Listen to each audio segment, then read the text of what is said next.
Hey guys, it's time for my May wrap-up. We are starting where I ended my April wrap-up. So in this little room, Buffy is finally quiet, so I'm hoping that, I can film undisturbed, but I just see that my battery is very, very low.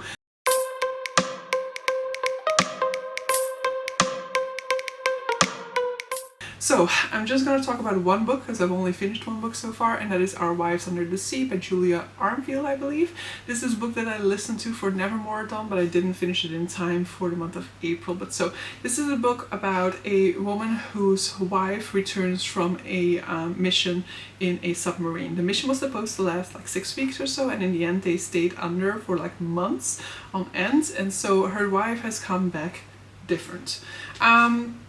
This is described as being a horror, but I would say it really isn't. But it does have like scenes from the perspective of the wife who just returned, and so her perspectives are about her time in the submarine, and so these can be quite claustrophobic because basically when they go down, like in almost I think day one, like basically everything in the submarine kind of shuts down.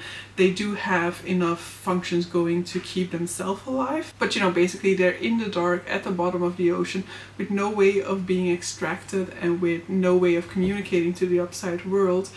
So it is definitely very claustrophobic, and definitely as the time goes on, people become more erratic in their behavior as well. But so it's definitely a lot more about sort of like the relationship between them and this sort of like coming to terms of her, of the one who stayed behind, with the fact that she kind of lost the person who she was together with for so many years, because that version of her wife is gone now, and she wants to retrieve her, but it seems like something irrevocably changed about her because of this experience that she had under the sea. So it's a lot about trauma, it's a lot about grief as well. Like our protagonist also talks about the experience of losing her mother, and that comes back throughout the story. So that grief over the loss of her mother kind of intermingles with the grief that she felt for her wife. And then it also talks about that period of uncertainty, because on her end she didn't really have sort of like the particulars of what was happening.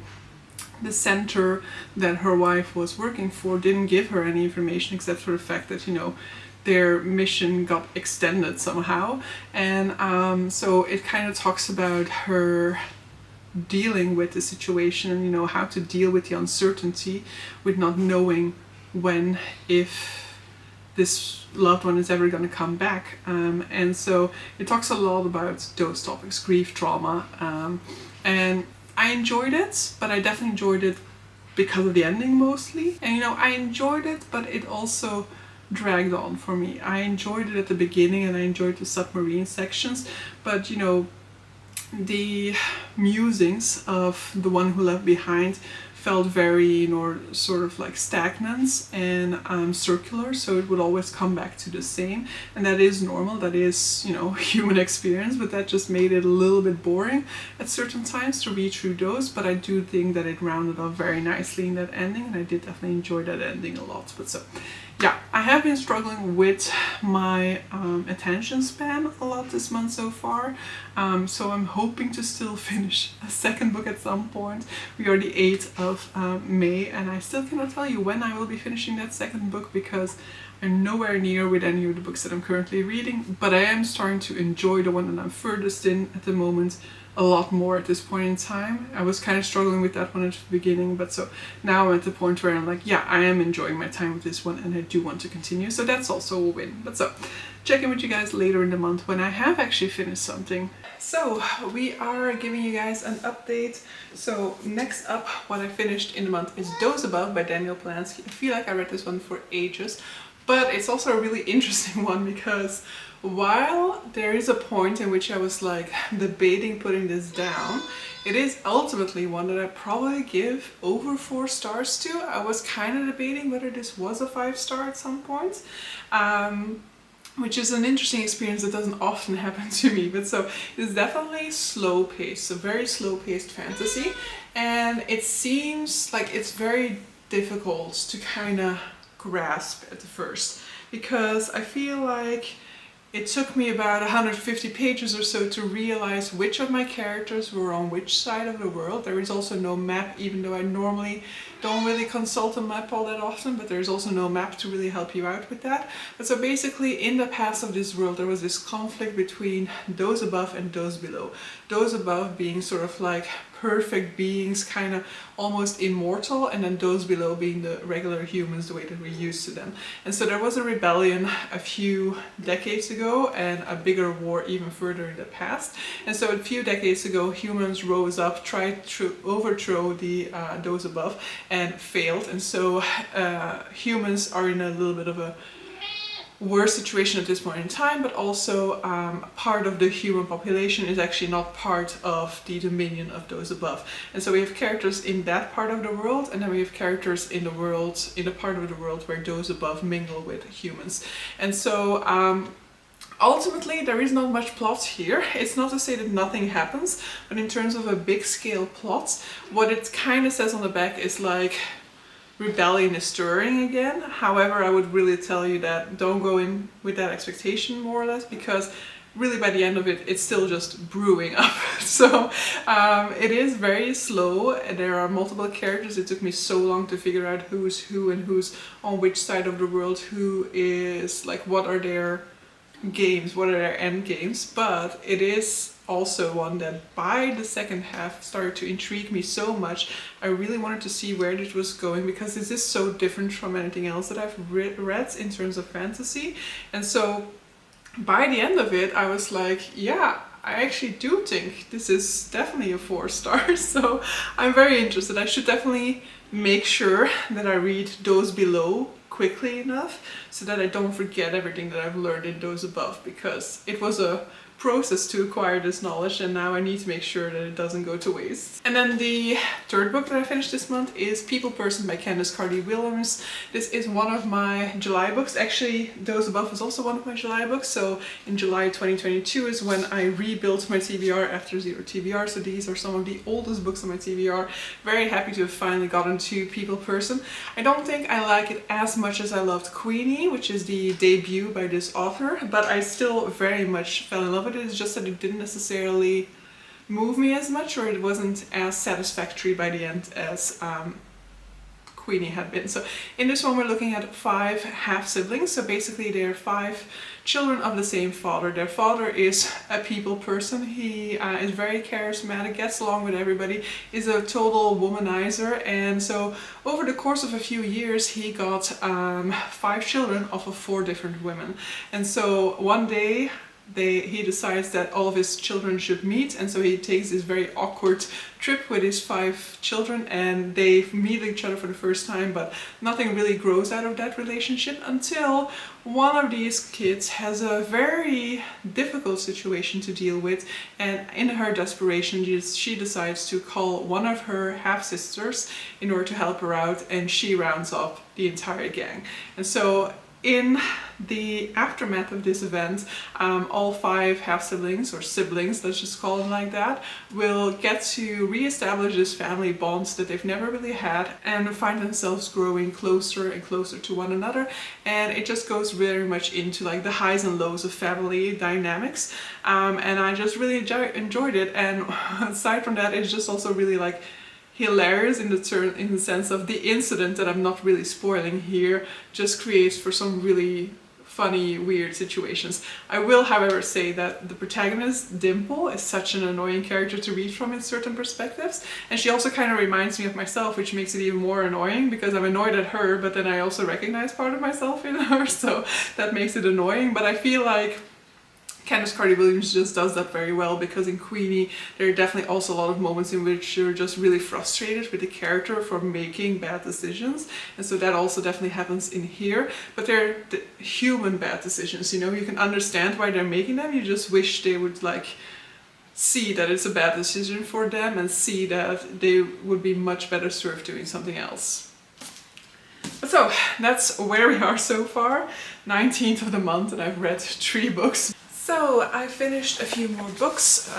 So ones I want to talk about now is The Whispering Dark by Kelly Andrew. This is a fantasy, this is a sort of like a little bit darker fantasy novel featuring disability representation. In this one we are following our protagonist called, I've forgotten her name,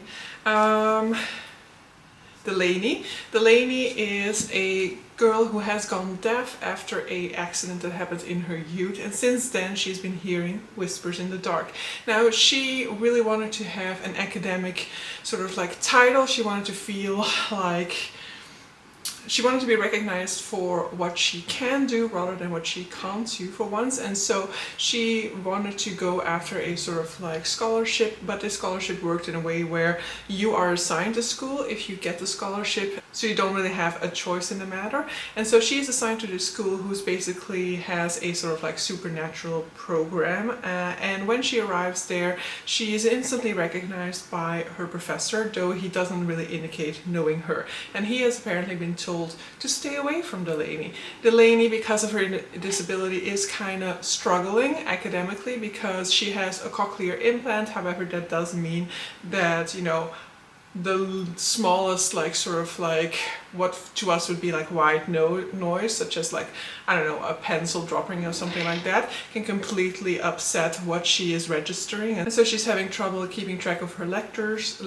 and at the same time the darkness keeps on whispering to her. I really enjoyed this one, but I will say like the first half of this was like, it had me. I was hooked from the beginning. I was flying through it. I wanted to figure out how this guy knew her. I mean, we know how he knew her, but I kind of wanted to figure out, why is he supposed to stay away from her? There's a lot of intrigue, mystery involved when it comes to his character, but then on her side that's sort of like whispering to her. You don't really know what it is about, so you're trying to figure it out. You might have some clues, but you want to see them like confirmed. And so halfway through the novel I did lose some steam with it because I had those answers, and so it started to become a little bit more of a chore to get through it, so the second half wasn't as strong for me. Otherwise this could have been a 5-star, but I definitely had a great time with this one overall, and I always love a disability representation in fantasy. This one mainly has its in the beginning, like mainly the beginning of the novel kind of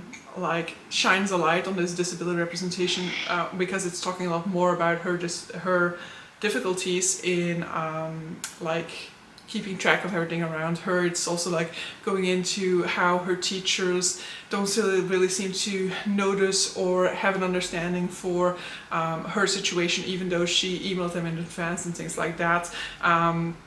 And at times, definitely towards the ending, I was just actually forgetting about her disability, and then like there would be these mentions of it and I would be like, oh yeah, right. So it's not like it's like the front and center of the story, but it is always nice to have there, and I definitely appreciate having a book with a disabled character. So in this one, as I indicated, we have deaf representation. She is wearing a cochlear implant, so she has a tool to help her, but at times this tool will be off, and that will impact the scene, for example. So if she goes to sleep, for example, it is off, and then there are also times in this book in which signing is featured, for example. So I really enjoyed the disability representation within this one. And the second book that I finished in the meantime is Daughter of the Moon Goddess by Su Lin Tan.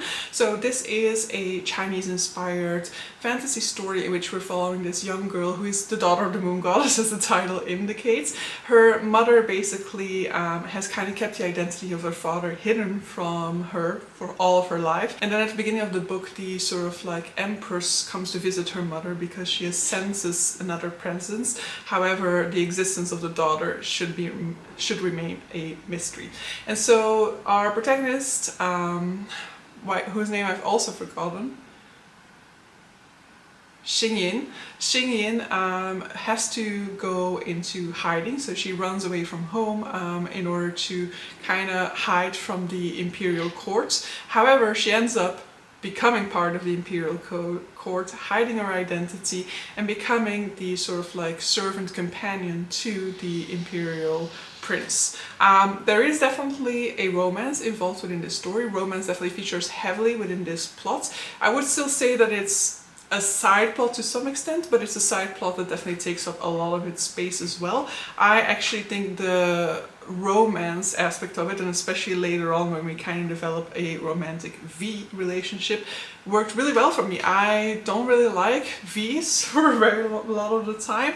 I think I just read too many of them, and I was reading a lot of YA fantasy, and it's been a while, I feel like, and so this one I ate up. And there is also a twist with that, one that I did not see coming, whereas I think I typically kind of read that very well, whereas with this one I was like, wait, what just happened? Oh well, I didn't see those signs coming. So I will say that it was a little bit drawn out, it felt like, but then when you get to the ending and you understand the full scope of the novel, it does make sense. But in the beginning, I guess I was thinking that this was going to be a very different story than the one it ended up being. So a lot of times I was like, oh, we're still going on a different quest, what's that about? But yeah, I definitely enjoyed this one a whole lot. It was very addictive towards the ending, so I think it took a long time for me to get into it.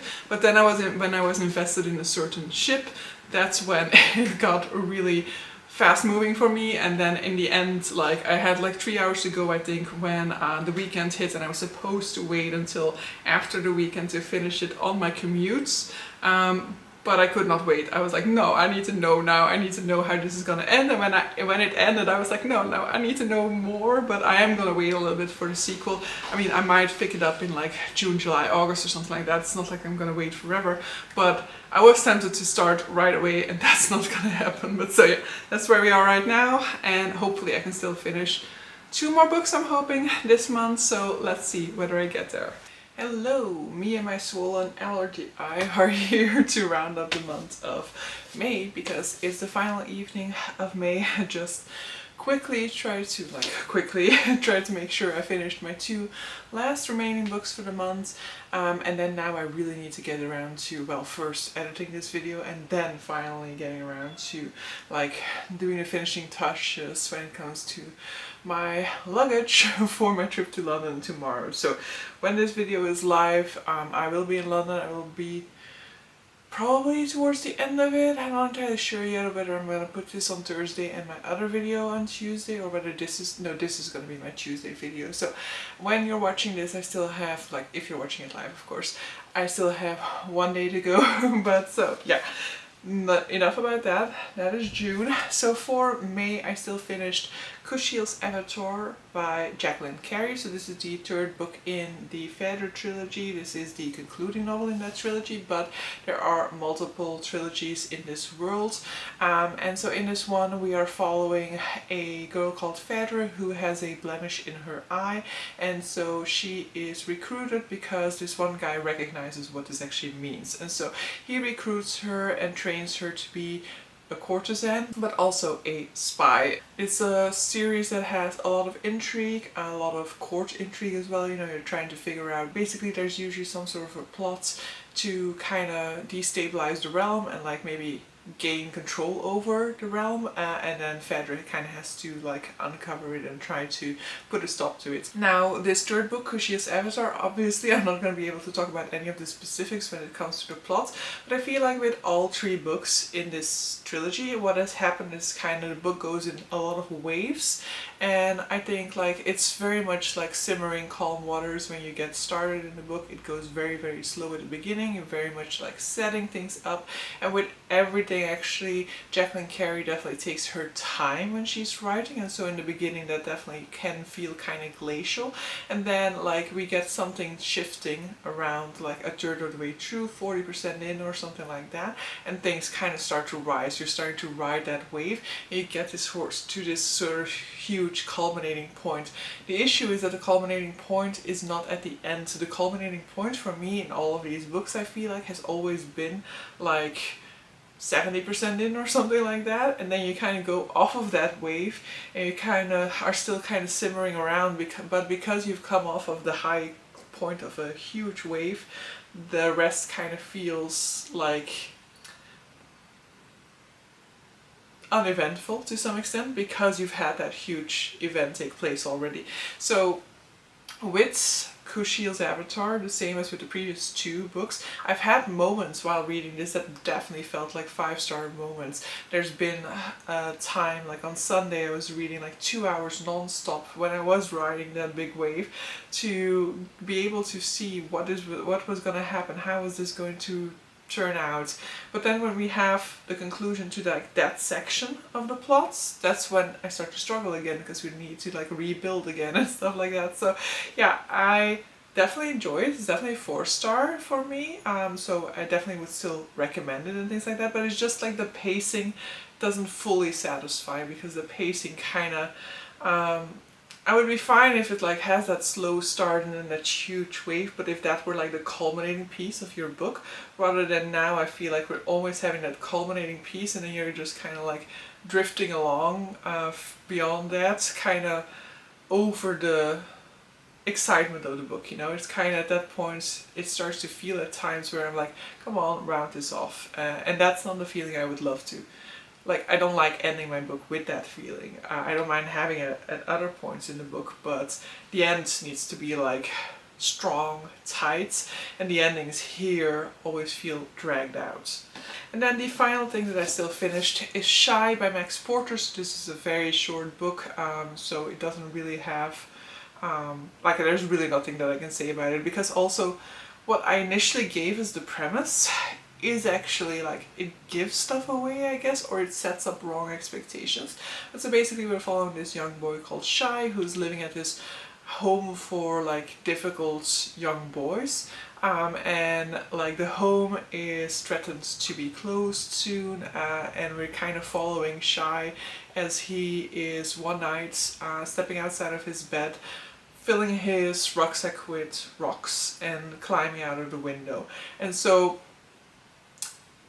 that is dragged out throughout the novel, because that current day timeline is interlaced throughout with flashbacks that he is experiencing, flashbacks both of the time when he was still living at home from his earlier childhood, as in with moments of like what happened during the day in that home, or you know, other moments in the recent history of living at the home, interlaced with him thinking back on certain therapy sessions he's had with his sort of like therapist, I'll call her, here in the center, with imagination and, you know, things that he's inventing that didn't really happen. And as a consequence, it's very difficult to follow, for me in any case. It's very much of a more sort of like poetic language as well at times. Not to say that it's like overly flowery or anything like that, but it has that rhyme and rhythm of poetry to it. Max Porter's first work was actually poetry, so it definitely fits his style. But I will say that like when I was close to finishing, like I had a third of this left, I actually switched to the audiobook, and I would absolutely recommend the audiobook for this one, because just like with Lanny, it just really brings the character to life. It made it so much more easy for me to grasp the different layers of the text. Like some text is written in different fonts, some is in italics, some is like puts later, is it like indented. So I guess that is how we're trying to distinguish between those things in written form. But in audio form, it just becomes much clearer what the different layers of the text are. So I would actually be open to re-listening to it in its entirety, because the experience I had with that last quarter was definitely much more positive than the experience that I had with the beginning. But overall, I still kind of felt like, I'm not entirely sure what is happening. I'm not entirely sure what is like imagination, what is fiction, what is reality. And yeah, what's the point also to some extent. But there were some beautiful moments in it. But yeah, this was kind of my book to kind of see whether I should continue buying Max Porter's books. And I don't know, because I definitely did not have the experience with this that I had with Lanny. Lanny is definitely like the odd one out for me when it comes to Max Porter's work so far. So probably not, but will I ever give up on the idea that maybe he will write another Lanny? Probably not neither, so we'll see. Probably I'll just end up buying the next book by Max Porter and then being equally disappointed, but yeah. That is it for this month. So numbers will have been going down as always throughout this video, and it's time to get them back up, because I did definitely purchase books as well. And so we're ending the month on 23. So I think that this is the exact same number that I started the month off with, so I mean it's status quo, I guess. And so I can already tell you that June is not going to be status quo. It's going to go up, up, up, up, I believe. But yeah, it's fine. It's fine. We will see. Like, we will see where we end up by the end of the year, whether I get this under control again or not. But yeah, with that, I'm gonna end this video. I'm gonna let this eye rest a little bit. And yeah, hope you guys enjoyed this video and see you guys in the next one. Bye!